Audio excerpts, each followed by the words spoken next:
Hoy el día económico viene marcado por una mezcla explosiva, tensiones energéticas globales, señales contradictorias en los mercados, movimientos inesperados en Japón, un giro monetario en China y un frenazo claro en el mundo cripto.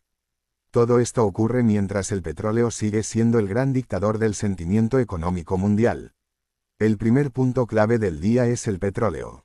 La OPEP+ ha anunciado un aumento de producción de apenas 206.000 barriles diarios para mayo. Es una cifra simbólica, casi decorativa, porque representa menos del 2% de lo que se ha perdido desde el cierre de Hormuz por la guerra entre Estados Unidos, Israel e Irán. Arabia Saudí, Emiratos, Kuwait e Irak están al límite de su capacidad y Rusia tampoco puede bombear más. El resultado es que el crudo se mueve ya cerca de los $120 y los analistas empiezan a hablar abiertamente de un escenario de $150 si la situación no mejora. Según datos recientes, el petróleo ha subido más de un 55% solo en marzo y acumula un alza del 81% respecto al año pasado. La Agencia de Información Energética de Estados Unidos advierte que, si Hormuz no reabre pronto, el daño será duradero y los precios podrían mantenerse altos incluso si el flujo se normaliza más adelante. La ventana para evitar un shock energético serio se está cerrando. El segundo punto importante llega desde Japón. Las empresas japonesas han frenado las recompras de acciones por primera vez desde 2020. Hasta marzo solo han autorizado 1.365 recompras, frente a las 1.399 del año anterior. El motivo es doble: por un lado, la incertidumbre global derivada de la guerra; por otro, un cambio de mentalidad dentro de Japón, donde empieza a ganar fuerza la idea de invertir más en crecimiento y menos en mimar al accionista. Esto es relevante porque las recompras han sido uno de los motores del rally japonés de los últimos años. Si se enfría ese motor, el mercado japonés podría entrar en una fase más selectiva, donde el crecimiento real pese más que la ingeniería financiera. El tercer bloque del día es China, donde el mercado de bonos está enviando señales claras de giro. El rendimiento del bono a 10 años se acerca al 1,8% y podría saltar al rango del 2 al 3%, según previsiones de Kaiyuan. El diferencial entre los bonos a 5 y 30 años está en máximos de 4 años. Esto ocurre porque el mercado empieza a ver menos riesgo de deflación y más presión inflacionaria. Los datos acompañan: crecimiento por encima de lo esperado, mejora en exportaciones, consumo más fuerte y una caída más moderada en los precios industriales. Bancos como Goldman Sachs y Ansia están recortando sus apuestas de recortes de tipos por parte del Banco Central chino.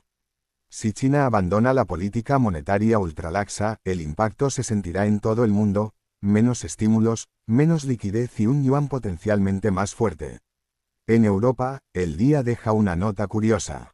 Las grandes compañías del continente apuntan a un crecimiento del 4% en beneficios en el primer trimestre, después de haber caído un 2% antes.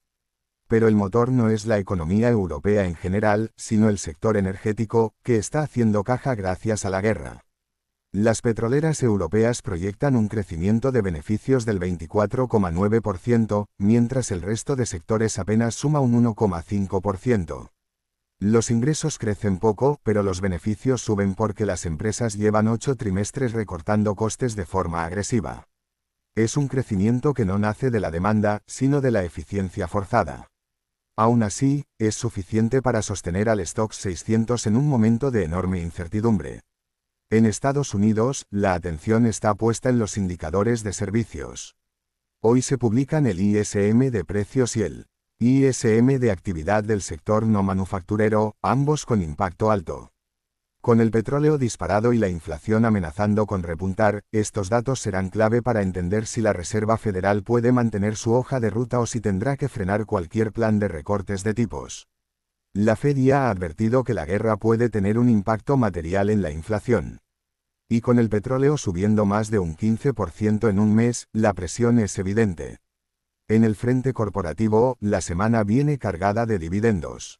Desde JP Morgan hasta Accenture, pasando por Deutsche Telekom, Bank of Nova Scotia, Millicom o General Dynamics, hay un goteo constante de pagos que refleja que, pese al entorno complicado, muchas empresas siguen generando caja suficiente para mantener sus políticas de retribución.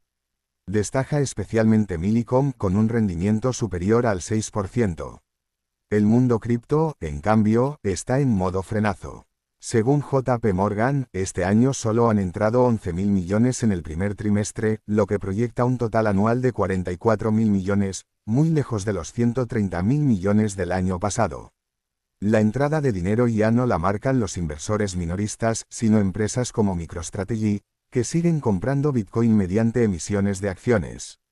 Los ETF de Bitcoin y Ethereum han registrado salidas, especialmente en enero, con un pequeño rebote en marzo. El resultado es un mercado menos eufórico, con menos manos y tickets más grandes. Más selección, menos fiesta. En resumen, el día económico se mueve en torno a un eje central, la energía. El petróleo sigue marcando el ritmo de la inflación, de las expectativas y de la política monetaria. Japón frena recompras, China gira hacia una política menos expansiva, Europa se sostiene gracias a las petroleras y el mundo cripto pierde fuelle.